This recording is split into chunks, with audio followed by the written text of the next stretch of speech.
one of the common questions that we get from the public is how we're going to use the input that we receive on the survey in the next steps of the process. So perhaps we can start off with that question. I can take that one.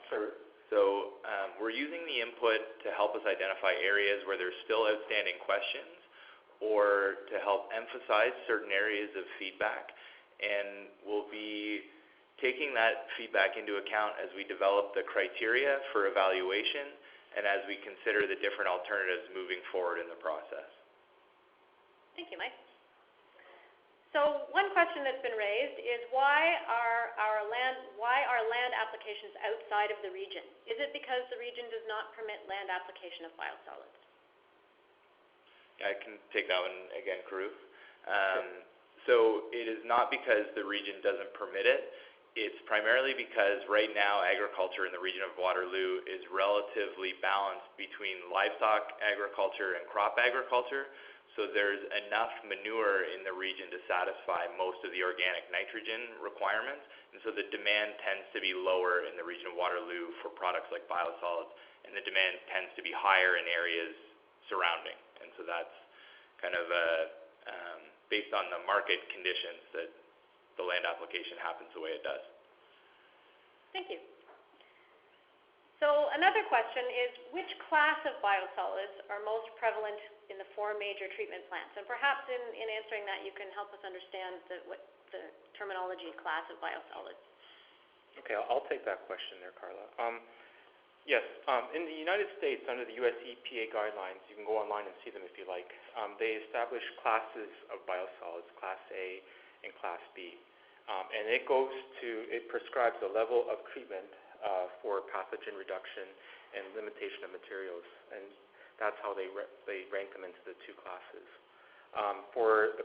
So in answering the question, the region right now currently produces the equivalent, because we're not in the U.S., the equivalent of what Class B biosolids are at the moment. Thank you, Karun. Does the region have a parallel initiative to move the treatment of wastewater towards resource recovery? And if there is a goal of net zero, most of the energy potential and resource recovery options are in the solid stream. Biosolids management planning should occur along with these initiatives. So that's really 2 parts. The first one is whether the region has an initiative to move towards the treatment of wastewater towards resource recovery, and the second question has how does biosolids fit with that? Okay, I think maybe I should take that question there, Carla. And that is a question that is gaining a lot of popularity because a lot of people are recognizing that wastewater treatments the terminology is wastewater, but a lot of people are looking at them more as resources or areas where there is resources, and certainly the region has been following that very closely. In the solids train, through the digestion process, I think Mike kind of mentioned it, but a gas called methane is produced as a byproduct. And right now we have a separate initiative that looks at or is looking at utilizing that methane, because methane is a combustible gas if handled properly, to produce electricity. The way we've scoped this biosolid strategy, though, is anything beyond the digestion process is how we're looking at the biosolid strategy. So when we go to develop alternatives, and I did mention, some of the opportunities that we might look at, our energy recovery has to do more with the end biosolids that we produce, the soil-like mixture. What do we do with, are there any opportunities to use that soil-like mixture of biosolids for any other energy production uses? And I hope that we'll have some good conversations with the public going forward based on things that we find. Okay. Is that everything there, Carla? I think so. Okay. There is a second question that's related and I think probably has a similar answer about, we recently heard that adopting energy from waste technology isn't viable due to high costs of technology and comparatively low volumes of waste. So the question is, how likely is it that energy from biosolids would be viable, or is it too soon to say? But you touched on that in your answer. Well, I think that is in reference to the solid waste department at the region of Waterloo recently had a council report go forward, touched on a subject. And certainly, we'll take that report and we'll look at it very closely.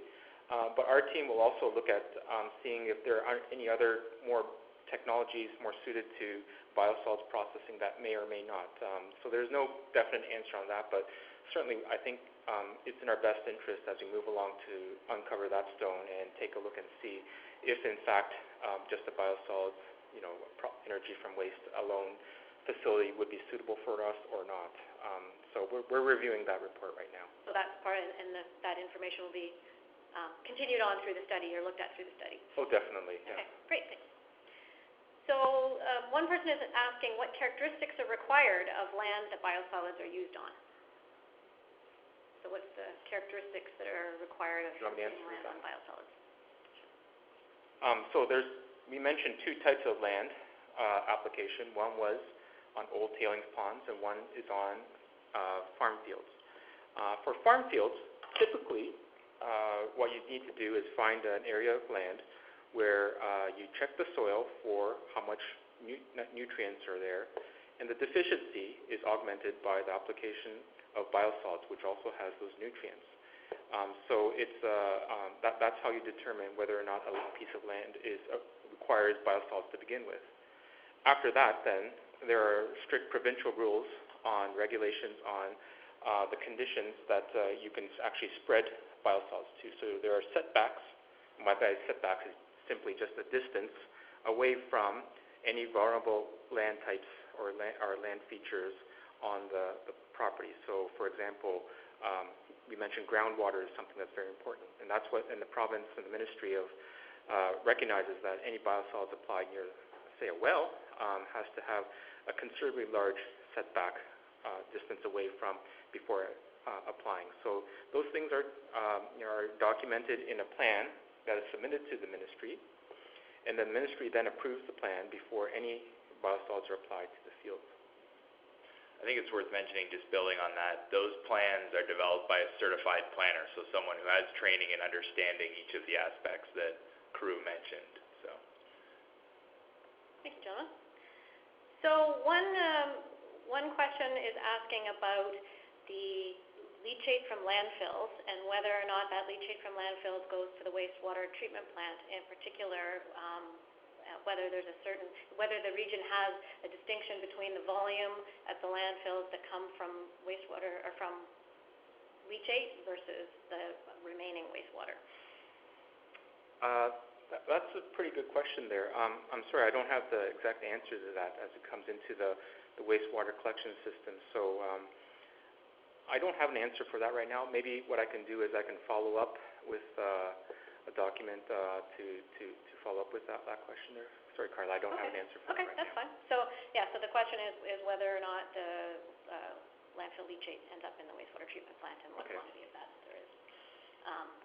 And the subsequent question to that is about what happens to the materials that are in that leachate and what happens to them in the context of biosolids. Okay. So what would be required to have biosolids used more throughout the region, if not the entire country? Use as in the land application, I take it? Well, sure. Let's start with that. So I can start. Maybe in Carew you can jump in. So I think as we look at how the biosolids are used in the region of Waterloo right now, 45% are applied to land during the period when it's appropriate to apply them to land. So there's a relatively long period during winter where it's not appropriate to apply to agricultural land. And so one of the options that's being used right now is the mine tailings pond reclamation, where there's some site-specific reasons why it's more appropriate during winter to use biosolids. And so addressing this period over winter, when it's difficult to use them in agriculture, would be one way to use more biosolids. And so that goes to many different options that will be considered as we move forward. Things like use for energy wouldn't be as seasonal, and there are different ways of making the management system more flexible so that the material generated over winter can be used at different periods during the year. Yeah. If you think about how we generate biosolids, I mean, we're generating them as we speak right now, 24/7 essentially. And so it is a sort of a challenge in terms of inventory, finding places to use them throughout the year versus how much as we produce them throughout the year. So if we can get that channel a little, and the logistics there a little bit more smooth, there is the possibility of greater usage. I think just to kind of address the broader question of how do we use them more across Canada, I think it's about treating biosolids as a resource, and that's certainly one of the best practice recommendations that appears from many organizations that provide professional recommendations on the use of biosolids is really thinking about them as a resource and something we can use. Great, thank you. One of the questions actually we got in our webinar yesterday is why don't all the region facilities have anaerobic digestion? Oh yes. So yes, we noticed in the slides there was 3% were aerobic digestion, and the listener wanted to know why they weren't all anaerobic digestion. And I thought that was a pretty good question. When it comes to it, we do have 13 wastewater treatment plants of various sizes in the region. I believe I showed a map there on one of the slides. There does come a tipping point when it makes more economic sense to go to anaerobic digestion. Firstly, the smaller you go, there is a tipping point where it's more economical to do aerobic digestion. So that's a matter of the game there. The smaller plants, it's very hard to justify the complexity, the manpower, the resources to devote towards anaerobic digestion when aerobic digestion would be sufficient. I think it's worth noting that many of the smaller plants that wouldn't justify anaerobic digestion actually transfer their biosolids to the larger facilities for processing through the anaerobic digesters. So that's one way that the region increases the amount of biosolids that do get digested in the anaerobic version. Okay, great. So I have one more question, but if there's others online that or other questions, please chat them in while I'm asking this one. But one of the questions that comes up often is how you're going to use information that's requested through consultation. So we have we've put out information about the survey and are asking people to provide us feedback via the survey, the webinars, etc. So how will that information be used in the next steps? Do you want to go? Sure. Carla, I think that's a good point. When going through this process of the biosolids strategy, one thing that we are really valuing right now is input, not just from the professionals, but from people and residents of the region of Waterloo. And by providing that feedback, we're able to understand what are the issues that are really important to them. So we have a current survey out right now on our website. We will be taking all that information and putting into considerations in terms of criteria or factors to consider as we move along with strategy development. All that sort of feedback gets put into the public record as well, and so you can see the process and how we handle all the feedback that we receive. It is a valuable part of developing the strategy. So all I can say is that we encourage, if you haven't already done so, to provide your feedback, and that we will be reviewing that feedback and plugging it back into the strategy in future stages. Okay, great. So as a follow-up to one of the questions that was asked before, there's really an interest in understanding whether or not, or understanding what happens to chemicals and other things within biosolids. And Mike, you mentioned personal care products and pharmaceuticals. Is there other additional information that we have on that at this time? Yeah, so I think that in general terms, if something enters the wastewater treatment plant, it either gets broken down by the aeration process, or it passes through the treatment system with the liquid, or it becomes part of the biosolids. So it's certainly something that we pay close attention to, and there's, like we were talking about in the webinar, a lot of research ongoing about identifying concentrations of different contaminants in the biosolids. And so there's actually an excellent report that's been recently published by the Canadian Water Network. It's a peer-reviewed report, and it looks at the land application of biosolids in the Canadian context. It is a pretty technical report, so you have to be ready to kind of dig in, but it provides some of the best kind of broad overview of the work that's been done across Canada, and it does look at global studies and tries to interpret them in the context of what happens in Canada. So it's not an easy question to answer broadly what happens to all of the things that are entering the wastewater treatment plant, but I guess people are working hard on that, particularly in terms of lots of individual chemicals that are of interest, and we're considering all of that peer-reviewed literature and certainly taking strong interest in some of these reports that are reviewing and accumulating that knowledge ahead of the strategy. Okay, great. So it sounds like there's lots of eyes on that question, and that we're trying to incorporate as much of that as possible into the work on these projects. Question. So another question, in land application, are biosolids sold, or does the region pay to dispose? And that's the same question for taking biosolids for reclamation in Sudbury. The biosolids are not sold, so it is a cost to the region to have it land applied and to have it on tailings ponds. Okay, thank you. And is the amount of cake produced consistent over time?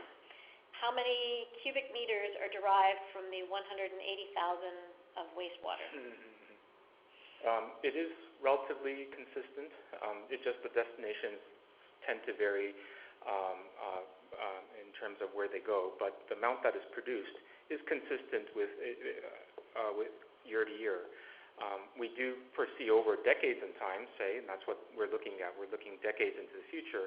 We expect to see increased growth, but it is relatively consistent. Sorry, and what those other parts? The second part of the question was how many cubic meters are derived from the 180,000 of wastewater? I don't want to. Do you have the number? I have the number. Oh, go ahead. Some quick math here. It's around 40,000 cubic meters a year. Okay. 40,000 tons a year. Yeah, that we produce. On thereabouts. Great, thank you. So that seems to be all of the questions from those online. I encourage everyone to participate through joining the survey, or also on the website is a list of where the team will be in the local events, local community events. They have been at some of them throughout May, but there are a few more through June and into the summer that it'd be lovely if you could join and provide your feedback through that, or as I mentioned, provide your feedback through the survey.